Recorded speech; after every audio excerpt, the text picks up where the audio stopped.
दादा भुसे राजीनामा द्या. राजीनामा द्या, राजीनामा द्या. दादा भुसे मुर्दाबाद. दादा भुसे मुर्दाबाद. मुर्दाबाद, मुर्दाबाद. दादा भुसे मुर्दाबाद. मुर्दाबाद, मुर्दाबाद. दादा भुसे मुर्दाबाद. मुर्दाबाद, मुर्दाबाद. दादा भुसे मुर्दाबाद. मुर्दाबाद, मुर्दाबाद. दादा भुसे मुर्दाबाद. इथंच राहू देते सगळे देशातल्या नीट पेपर फुटीनंतर ज्या पेपरनी डॉक्टरांचं स्वप्न होण्याचं भंग केलं, त्यानंतर महाराष्ट्रामध्ये शिक्षक पात्रता परीक्षा TET हा सुद्धा पेपर असल्या दुसऱ्या दिवशी असताना 27 तारखेला पेपर फुटतो आणि महाराष्ट्रातल्या शिक्षकांचं स्वप्न उद्ध्वस्त करण्याचं काम इथली व्यवस्था करते. त्याच्यामुळे DYFI महाराष्ट्राने आज आणि काल 1 आणि 2 तारखेला संपूर्ण महाराष्ट्रभर डॉक्टर दादा भुसे यांनी तात्काळ राजीनामा जबाबदारी घेऊन राजीनामा द्यावा मागणीसाठी सर्वत्र निवेदन देत आहेत. आज या ठिकाणी आम्ही कलेक्टर माध्यमातून मागणी केली की दादा भुसे यांनी नैतिक जबाबदारी घेऊन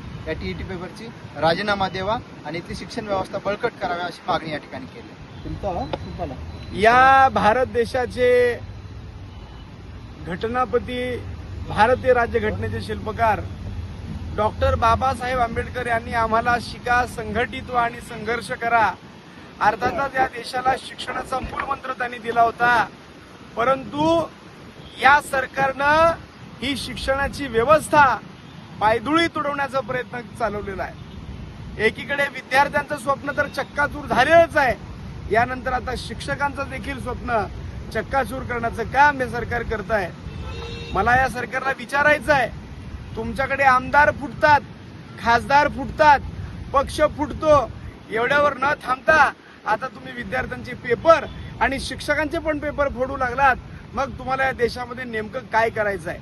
या लोकशाहीच्या राज्यामध्ये तुम्ही अक्षरशः हुकुमशाही चालवलेली आहे. म्हणूनच या सरकारचा आम्ही या ठिकाणी जळजळीत निषेध करत आहोत. या शिक्षण मंत्र्यांमुळे ज्या ज्या शिक्षकांना या ठिकाणी या परीक्षेला मुकावं लागलं, त्या सगळ्या शिक्षकांच्या वतीनं आणि आज DYFIच्या वतीनं त्या दादा भुसेंचा फोटो आम्ही या ठिकाणी फाडून त्या ठिकाणी त्यांचा जळजळीत निषेध करत आहोत. दादा भुसे मुर्दाबाद. मुर्दाबाद, मुर्दाबाद. दादा भुसे मुर्दाबाद. मुर्दाबाद, मुर्दाबाद. दादा भुसे मुर्दाबाद. मुर्दाबाद, मुर्दाबाद. दादा भुसे मुर्दाबाद. मुर्दाबाद, मुर्दाबाद. दादा भुसे मुर्दाबाद. इथंच राहू देते सगळे मुर्दाबाद, मुर्दाबाद. तुरा